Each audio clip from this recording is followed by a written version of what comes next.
We kind of just got the biggest news drop out of Larian Studios probably in my 4 years of covering this game. We have so much to get into today. I'm all fidgety right now. I'm almost overwhelmed from this particular article because there's just so much to talk about. I will leave chapter markers below and try to order the news in terms of importance, so make sure to look for those below. Let's jump right into it. So this is community update number 20. A Dragonborn, a half-orc, and a monk walk into a tavern. Larian talks about a lot of stuff in this article, but we're going to start off with the most important, almost mind-boggling news. Yes, you can see it right there. The release date for Baldur's Gate 3 for PC has been moved up from August 31st to August 3rd. That's literally like a month away from now. And the PS5 release date has been technically delayed a week to September 6th. As you guys can see in this picture, it's releasing on Steam, GOG, and also GeForce Now. If you guys don't have a good computer, or maybe you don't want to wait for console releases or whatever, check out GeForce Now. I have used it in the past. It worked pretty good. Very similar to Stadia, as in you stream the games. You don't need a good computer. You just need decent internet. And also I should point out that if you do end up buying the game on Steam, you have it also on GeForce Now. You don't have to buy the game twice. If you don't need GeForce Now, I do want to let you guys know that I am an affiliate with the GOG store. So if you use my affiliate link below, it does end up supporting the channel. Thank you guys for doing that. Okay, let's read a little bit of this. I am leaving chapter markers, so if you guys are good with that news, you can move on to the next section, but we do got to get a little bit more into this as we're going to talk about why this is happening, Larian's reasons, and also my own thoughts on the matter. So the PS5 version is a week later than initially announced, and the reason for that is because they're targeting 60 frames per second, and apparently it's not ready right now, and they don't want to release it at 30 FPS. So according to Larian, they need some more time with the PS5. Now, unfortunately, the full Mac version will also be released at a later date, and we'll update you as soon as we have a target. So we don't have a release date for the Mac version. I would assume that it's coming out somewhere between August 3rd and also the PS5 September 6th release date, but I have no idea right now. And also, we don't have news on the Xbox release yet. Larian, once again, has just reiterated that they're not comfortable announcing Xbox until they can figure out how to make multiplayer with split screen work on the Xbox Series S. They are optimistic about the Series X, but Xbox has this requirement where you can't release on one system without releasing it on the other system, and they have to be like the same game or something along those lines. So we're still waiting for the official Xbox announcement, which I think will come at some point. A little bit of interesting information in this section. Baldur's Gate 3 has more cinematic dialogue than 3 times all 3 Lord of the Rings novels combined. It has 174 hours of cinematics, making it more than twice the length of every season of Game of Thrones combined. Pretty crazy to think about. Now, my quick thoughts on the matter: I think this is a good thing, and unfortunately, PS5 players, Mac players, Xbox players, you guys are gonna have to wait longer than PC players, but I do think this is the right move because Baldur's Gate 3 needed some separation from Starfield and the other game launches in September. Baldur's Gate 3 is a little bit more niche, even though it could turn out to be a really big game, but games like Starfield that were originally launching on top of Baldur's Gate 3 are going to take over the media headlines. Content creators are going to focus on Starfield over BG3, the bigger content creators. So I think it's good that we have some separation now. Unfortunately, the PC version is the only version that is possible to release a month ahead of time, while the PS5, Mac, and all of them still need a little bit more work. So it is what it is. I think this is good overall. I really feel for you guys that have to wait a little bit longer, but we have a lot more to talk about in this video. So much news. Back at it. New level cap. Unleash your full potential at level 12. While we originally planned for level 10 to be the highest character level in the game, too many rad high-level spells would have been left just out of reach had we done so. Instead, BG3 players will be able to reach level 12, unlocking planar abilities, Otto's Irresistible Dance, and Chain Lightning. I don't want to, toot my own horn here, but I actually did guess level 12 like 2 years ago when Larian said that they're going higher than 10. So, proud of myself. We'll talk about this much more in depth in a future video, but level 12 is the max level for BG3. This does leave room for a nice DLC. We'll see if Larian ends up doing that though. All right, now on to races and classes. Holy crap, Larian has revealed the launch races, subraces, and classes for this game. But quick pause on that because I do want to let you guys know that the Panel from Hell release showcase is on Friday, July 7th, which we already knew, and the official times are 5 p.m. CET, 8 a.m. Pacific time. And I'll put the time conversions down below in the video description. Quick shout out to my Discord server. If you guys want to join, it's completely free. The link is below in the video description. We have all sorts of chats on my server, great community over here, and of course a Baldur's Gate 3 specific section to talk about all sorts of news that we got today. See you guys over there. Back to the races, subraces, classes, and subclasses. Play as a human if you want, but by no means do you have to. BG3 features 11 races with 31 subraces, and we can now reveal Dragonborn and Half-Orcs will round out our list of races that will be playable at launch. Most of us already assumed that they were going to be in the game, and the BG3 FAQ kind of tells us that, but this is like our real official confirmation. But also, let me just spring this news on you guys. We are also getting Duergar. Can you believe it? Duergar are coming to Baldur's Gate 3. This third dwarf subrace will be playable at launch, adding a stoic and subterranean cousin to the dwarven family tree. We've also added a ton of reactivity around these characters with over 200 new dialogue responses tailored to Duergar kind. An insane amount of work goes into this game. It's actually crazy with all the dialogue lines depending on what races you're playing, etc. So let me go ahead and read this section and then we'll move on to the classes. Hailing from Toral's distant sister world of Abir, Dragonborn are rare in the realms, and they're hard to miss. Hulking in size next to any other humanoid creatures, they bear the unmistakable mark of their draconic heritage, with chromatic and metallic scales reminiscent of the majestic dragons from which they trace their lineage. And here is our first, really official full-on view of a Dragonborn character. What a beautiful character. I can't wait to play a Dragonborn paladin on one of my runs. A Dragonborn's subrace determines their damage and resistance. For silver Dragonborns, that's cold damage. For red Dragonborns, it's fire. In BG3, there are 10 subraces to choose from. Black, blue, brass, bronze, imagine a grass Dragonborn. Brass, bronze, copper, gold, green, red, silver, and white. More subraces than any other race in the game. Your draconic ancestry also determines your breath weapon, a gift from ancestral Dragonborn, giving you the power to unleash an unholy burp of destructive energy from your very maw. Thanks, Grandpa. And we are going to learn more about the Dragonborn on July 7th at the panel from Hell. Now let's talk about the Half-Orc. With a fierce physique and an underbite that would make a dentist cry, Half-Orcs are an intimidating addition. Generally more inclined to act before they think, these are creatures of intense emotion who are propelled by that inner fire. Sometimes it surfaces through acts of protection, loyalty, selfishness, but often it appears in a rage that compels them into battle. Harnessing savage attacks, Half-Orcs do some of the highest weapon damage in the game, dealing extra damage crits using triple the dice. Half-Orcs are also one of the most resilient races in the game. To quote from the prose of Chumbawamba, they get knocked down but then get up again. Thanks to their key abilities, relentless endurance, Half-Orcs are able to beat death once per long rest. This means instead of outright dying when your health is drained, you'll drop to 1 hit point. So these are, 5th edition Player's Handbook racial features that these classes get, and I am going to do a deep dive on this here in the near future. So yeah, Half-Orc, Dragonborn, and also Duergar. Duergar is kind of the really big news here, but it's nice to get an official confirmation on Half-Orcs and see, this beautiful in-game shots of these races. Larian also gave us this nice chart to have a look at. So these are all the launch races and sub-races. Humans, Githyanki, and Half-Orcs don't have any sub-races, but the Dwarf will have the Hill Dwarf, Mountain Dwarf, and Duergar, which was just announced.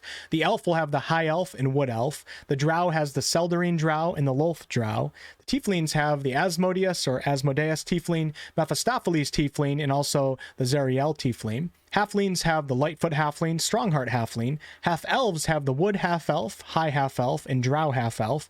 Gnomes have the Rock Gnome, Deep Gnome, and Forest Gnome. And then Dragonborn have the Black, Blue, Copper, Gold, Green, Red, Brass, Bronze, Silver, and White Dragonborn. Nice to see this in the chart. Can't wait to dive deeper into this. Now let's talk about the new classes and subclasses. For every class we've introduced in Early Access, we'll be launching with at least one new subclass. So much still to come. It's absolutely crazy how much we still have to experience in terms of classes and subclasses. And that's a total of 46 subclasses, nearly half of them new across all 12 classes, including the new monk class. The monk is now official, even though we kind of already, assumed it was official on the FAQ, but here it really is. The monk is going to be in the game, and I know there's a lot of monk lovers in this community, so bravo. Now, before I read the monk section, because there's actually a lot of writing there, I do want to just show you guys this chart here for the launch classes. So Barbarian's going to have Berserker and Wildheart, which are in early access, and we're also going to have Wild Magic Barbarian. Pretty cool. Druid's going to have Land and Moon, which we already have, and also the Spore Druids. I know a lot of people have been requesting the Spore Druids. So that's super exciting. Fighter is going to have Battle Master and Eldritch Knight, and the new subclass is Champion, which is a Player's Handbook subclass. Ranger is going to have Hunter, Beastmaster, and Gloomstalker. This is actually one that I was kind of guessing that we might get, just because the Gloomstalker is really good at fighting in the dark and in the Underdark, and there is a lot of Underdark in Baldur's Gate 3. The Rogue's going to have the Arcane Trickster and the Thief, which we already have, and the Assassin is the newly announced one, which is a Player's Handbook subclass. The Sorcerer will have the Wild Magic, Draconic Bloodline, and the new one is the Storm Sorcerer. Bard's going to have Lore, Valor, and Swords. That's really good news. I can't wait to dive a little deeper into these in a video coming up in a few days. Monk will have Open Hand Monk, Shadow Monk, the Four Elements, or the Way of the Four Elements Monk. Warlock has the Fiend and the Great Old One, and the new announcement is the Archfey Warlock. Paladins will have the Ancient, or Oath of the Ancients Paladin, Devotion Paladin, and the Oathbreaker, and the new one is the Vengeance Paladin, and we already see a character in early access use a Vengeance class feature, so we pretty much knew that that was going to be in anyways, and it's in the Player's Handbook, but really exciting because a very, very popular Paladin subclass. The Cleric already has the Life, Light, and Trickery, and the new ones are Knowledge Domain, Nature, Tempest, and War Cleric. Wizard has Abjuration and Evocation in early access, and then Conjuration, Divination, Enchantment, Necromancy, Illusion, and Transmutation have all been officially announced. A lot of people are going to be very happy about Necromancy. Now, this community update just keeps giving more and more really, really big, important information. The next section is on companions, and there's a new origin character that has been announced, but I do want to read the monk section really quick. If you guys don't want to get that in depth into the monk part, just skip ahead to the next chapter marker. So, Zen and the Art of Punching, Monk Class revealed. Monks are masters of manipulating the field of combat, pushing, pulling, and stunning enemies across the battleground using forceful key-powered punches. Their combat style is a balance between fighter and rogue, allowing them to traverse the map effortlessly, with Step of the Wind, and then strike out with powerful melee blows. And we have like this little kind of GIF video thing here of this monk attacking this undead dragon, which is pretty crazy, pretty awesome. Can't wait for that. I wonder where that's actually going to be. Beginning the game with unarmored defense, monks receive an AC of 10 plus their dexterity and wisdom modifiers at level 1. Monk weapons are neither heavy nor two-handed, with this class opting instead for lighter fare like clubs and quarterstaves, or foregoing weapons altogether in favor of a classic knuckle sandwich, punches that scale up in damage as they level. In combat, they combine light, quick, unarmed attacks with weapon attacks, producing beautifully distinctive and stylized combat animations. And we've got to say, the animation, VFX, and SFX for this class are on a whole other level. We've pulled inspiration from the rulebook to create a stunning audio-visual experience which lives up to Kung Fu cinema classics. I'm assuming that we're going to see a little bit of this in the panel from Hell on July 7th, so get ready. We also did a lot of work house ruling this class, rebalancing monks and giving them more ki to ensure they feel powerful next to other classes. So we're introducing brand new actions to play with. Good news, because a lot of D&D players do feel like the monk is a little bit underpowered, so it seems like Larian is taking it into their own hands and making sure that this class will feel, at least somewhat equal to the other classes in the game. Baldur's Gate 3 features a trio of monastic traditions to choose as your subclass. Monks of the Open Hand excel at close combat, using special unarmed techniques to manipulate the enemies at hand. At mid-levels, this subclass can change their attacks with psychic, necrotic, or radiant damage, representing mind, body, and soul. At higher levels, we give them Ki Resonating Blast, which infuses punch targets with Ki and can create a chain reaction of explosions across all in-range targets who have also been touched by Ki. Now, Shadow Monks are stealth ninjas who teleport to and from shadows, a skill that allows them to stealthily strike enemies, then return to the safety of darkness. And finally, monks from the Four Elements subclass are casters who unleash monk variants of spells, followed up with a rapid bonus action punch. And then we have this beautiful animation of a monk right here. It looks like using a Way of the Elements spell, and all these subclasses are from the player's handbook. Through martial arts, a monk's attack damage using monk weapons and unarmed attacks will scale with their level. This also gives the monk a bonus unarmed attack after they attack by punch or weapon, and if their dexterity is higher than their strength, their dexterity will be used to determine their monk weapon attack rolls and damage. Should your monk become the target of ranged attack, deflect missiles will allow them to deflect a ranged weapon or thrown item back at their attacker using the new interrupt system added in patch 9, which is kind of like the reaction system. You'll also soon find new magic items throughout the world designed to further support the monk's playstyle. Okay, on to news that some of you guys will probably place as the utmost important or the most exciting news that you heard today, and this has to do with companions and origin characters. Whether exploring the streets of Baldur's Gate from the perspective of a vampire spawn or investigating the driving force behind Gale's strange gastrointestinal urges, each origin character brings their distinct personality and background and story to the game. With the addition of Karlach, our number of origin characters now rises to 6. A lot of us were already speculating this, but we didn't really know for sure. Karlach is a character that you can stumble across in early access, really fits the origin character vibe. I'm very, very excited to see her story. I don't want to talk too much about it because of spoilers, but I will read what Larian says about her right here. She'll join Astarion, Gale, Shadowheart, Lae'zel, and Will like a well-meaning, devil-fighting bat out of hell, rounding out the moral spectrum of playable characters from good to bad in the shades of gray between. This makes us also have to probably do a video on companions here to talk about where they stand on the morality spectrum. But she won't be our final origin. You'll have to tune in to next week's panel from hell. There's going to be another origin character. So Karlach is official, and then we're going to get another one in the panel from hell on July 7th. Like, there's just too much news today. This is crazy. And it gets even better. Along with your origins, you can also expect to find 4 companion characters who can join you on your journey. Halsin is going to be a companion, not an origin character. So those of you guys that aren't familiar with the terminology, an origin character can be a companion, but they also are a character that you can play as your main character. Halsin, Jaheira, Minsc, and Minthara are all going to be companions now. So you can't play them as your main character, but you can recruit them into your group. This is going to be music to the ears of so many of you. We were wondering for so long if Halsin was actually going to be a companion or just like a camp follower. And, you know, kind of the opposite of Minthara. If Halsin is good and Minthara is evil, which is what it seems like right now, these two are kind of like the polar opposites. You're probably not going to be able to take both of them. If you're going down the more evil route, you're probably going Minthara. If you want to go good, you're going to be going with Halsin. While we initially planned to lock players in with a core crew of companions past Act 1, we nixed that plan in favor of a buffet approach to team selection. You'll be able to mix and match any of these characters into your group throughout. And yes, you'll be able to romance almost all of them. Ask us sometime about that Halsin scene. So many people have been worried about being locked out of characters that they want to potentially run with after Act 1. And Larian has totally changed how they typically do this when you compare this game to like Divinity Original Sin 2. So I'm assuming depending on your actions in the game, you'll be able to rotate companions throughout the majority of the game. But if you go like ultra good, like Minthara probably won't be around at your camp. Or if you go super evil, you know, Jaheira and Minsc are probably not going to stick around. But what amazing news. What amazing news. Now this next section gives us more information on Karlach, which I'm going to read right now, but I do want to just give you guys a little heads up here. We're also getting information on feats here, all the new feats in the game, and the new spells. And look at this, the article keeps going. So we got a lot to talk about. Okay, from the Fires of Avernus, Karlach joins the party as a new playable character. After brawling her way out of the scorched battlefields of the Blood War, Karlach now joins your party. Longtime players will recognize this battle-worn tiefling barbarian from early access. But come launch, you'll finally get to unlock her full story as a playable origin character.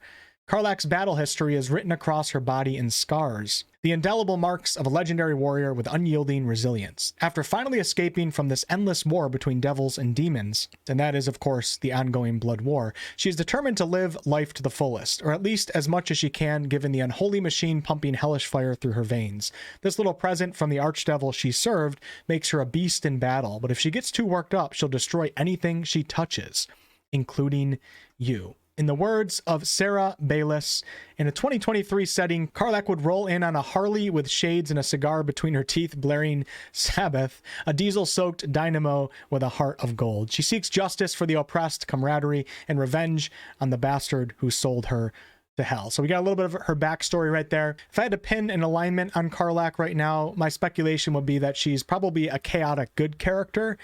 She does have a heart of gold, we are told from Larian, but I think she might also do some kind of crazy stuff at times, and she also is affected from this archdevil. I don't want to talk more about it just because of spoilers. So that might actually have her do some things that she might not want to do. I'm going with chaotic good for right now. Can't wait to have her in my group and also play her as an origin character. Okay, on to the feats category. Finding your feat. Every so often as you level, you have a chance to improve your ability score with a new feat, an upgrade that gives unique advantages to your character. At launch, you'll have a total of 37 possible feats to choose from, and most of those will be completely new to the game at launch. I don't know how many we have right now, but nowhere near 37. For those of you guys that are not familiar, every 4 levels, or level 4, 8, 12, in this game it's going to be 4, 8, and 12, you get to either increase your character's ability scores or you can take a feat. These are these really, you know, specialized extra features that you can get for your character. And the new ones that have been announced are Actor, Alert, Charger, Crossbow Expert. A lot of people are wondering about that one. Dungeon Delver, Durable, Elemental Adept, Heavy Armor Master, Lucky, Mage Slayer, Medium Armor Master, Observant, Performer, Polearm Master, awesome. Ritual Caster, interesting. Savage Attacker, Sentinel, Sharpshooter, probably one of the most requested feats. And it's similar to Great Weapon Master. Those of you guys that have used that feat, it's really powerful. You can have a two-handed weapon and you can sacrifice some of your attack roll for a +10 to damage. And this is kind of like the ranged version of that. We have Spell Sniper, Tavern Brawler, which is pretty funny, and Warcaster, another highly requested, very popular feat in 5th edition. And it helps with your caster's concentration. So a lot of new feats coming to the game, a lot of exciting news here. I'm going to do a dedicated video on these feats and talk about all of them in the near future, but this video is already insanely long. And now we have new spells coming in 1.0, so we won't see this until the official release. I don't think we're going to see any of this until the official release, actually. Baldur's Gate 3 will have over 600 player spells and sub-spells at launch. That doesn't even include upcasting. And here's the chart. I'm just going to read them through, and once again, I'll do a video on this and talk about everything. So for abjuration spells, actually first let me just explain, all spells in D&D are put into one of the 8 schools of magic, and Larian has organized these into their own schools. So abjuration spells, we can look forward to seeing Banishing Smite, Dispel Evil and Good, Greater Restoration, Planar Binding, and Globe of Invulnerability. For enchantment spells, Dominate Person, Hold Monster, and Otto's Irresistible Dance. Conjuration spells, we have Wall of Thorns, Ice Knife, Conjure Barrage, Cloud Kill, Conjure Elemental, Insect Plague, Arcane Gate, Hero's Feast, and Planar Ability. I've used many of these in Solasta, great game. I definitely recommend you guys check that out if you want to experience some of these spells before BG3. For transmutation spells, we have Elemental Weapon, Lightning Arrow, Telekinesis, Disintegrate, really powerful spell, Flesh to Stone, Windwalk. Illusion spells, we have Seeming. For evocation spells, a very, very popular school of magic because it does a ton of damage. Warden of Vitality, Sunbeam, Binding Smite, Crusader's Mantle, Staggering Smite, Cone of Cold, Destructive Wave, Flame Strike, Mass Cure Wounds, Wall of Stone, Blade Barrier, Chain Lightning, Freezing Sphere, Wall of Ice, and then Heal. And then necromancy spells, we have Contagion, which has a bunch of different possible effects. Blinding Sickness, Filth Fever, Flesh Rot, Mind Fire, Seizure, and Slimy Doom. And then we have Circle of Death, Create Undead. Nice. I Bite Asleep. Create Undead's a little bit different than Animate Undead, just so you guys know. And we already have Animate Undead in early access. I Bite Asleep, I Bite Panicked, I Bite Sickened, and then Harm. In this next section, we're getting close to the end here, deals with difficulty levels. And now we know there'll be 3 different difficulties at launch, and Larian's calling them the Forgiving, Narrative Driven, or the DM that isn't afraid to let you die. So in addition to normal mode, which can be considered our default, players may avail the following. So we have Story Mode. Combat has been made more forgiving so players can fully immerse themselves in the narrative layer of this adventure. In this mode, friendly NPCs are harder to kill, trader prices are at 20% discount, and you'll begin the game with a +2 starting proficiency bonus. That's going to help you with all sorts of things in the game, especially in combat. You're getting that extra +2 added to your rolls. Interesting how Larian's handling this. I wonder if there's any other changes. It's cool to see how Larian is deciding to do these difficulty changes. It doesn't seem like they're going to make the enemies that much weaker. More so, they're giving you more of a chance to land your attacks. Of course, we have normal in the middle here, which they already mentioned,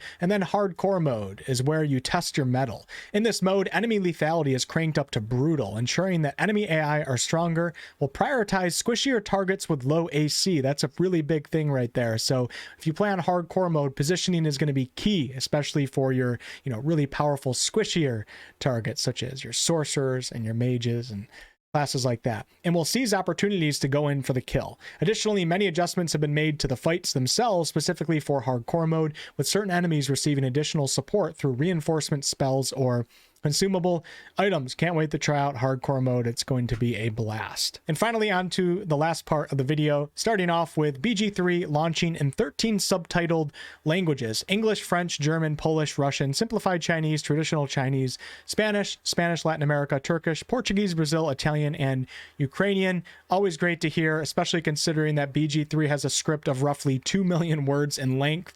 Clearly, that is a massive undertaking for Larian Studios, and we appreciate it. And the last part of this video is about the collector's edition. And those of you that ordered the collector's edition, it's still estimated to arrive to you around the 31st of August, but the digital code that comes with the collector's edition is going to be emailed out to you much earlier than that. So you should still be able to play, you know, the official August 3rd launch, and also the 72-hour head start. So anybody who pre-orders the game or is already playing it, whatever, you have the opportunity to play the official 1.0 version of the game 72 hours early, with a limitation of not being able to go past Act 1. And then when August 3rd hits, you can continue on with your character. All of the early access saves that many of us have right now will not carry over, but that 72-hour head start will carry over to the official 1.0 version of the game. It is the 1.0 version of the game. For those of you that pre-ordered the collector's edition on PS5, it's basically the same thing. Larian is going to email you a code so you can play 3 days earlier than September 6th. So just different dates for the PS5. I do want to remind everyone here, if you pre-order the game, I know everybody has different opinions on pre-ordering the game or pre-ordering a game in general, but just reporting the news here, if you pre-order the game, you do get a free upgrade to the digital deluxe edition, which is priced at $10 higher than the base version of the game. I've already gone all over what all that includes in previous videos, and I'll do it again here in a video in the near future. So yeah, 25 minutes later, so much news for Baldur's Gate 3, the biggest news drop I think we've ever gotten. August 3rd, PC release date, September 6th, PS5 release date is the biggest news here. And then everything else I'm going to, go over in other videos over the course of the next couple weeks. We'll get much more in depth with talking about things and understanding things. Thank you guys so much for choosing to watch this channel. Very much appreciate it. This game has been a huge part of my life for the past 4 years since the first announcement trailer, and I really appreciate the community that has grown out of it, especially here on this channel. Links to join my Discord server are below in the video description, and once again, if you do want to buy this game, consider purchasing it on the GOG store. I have an affiliate link below. I'll catch you all on the next one.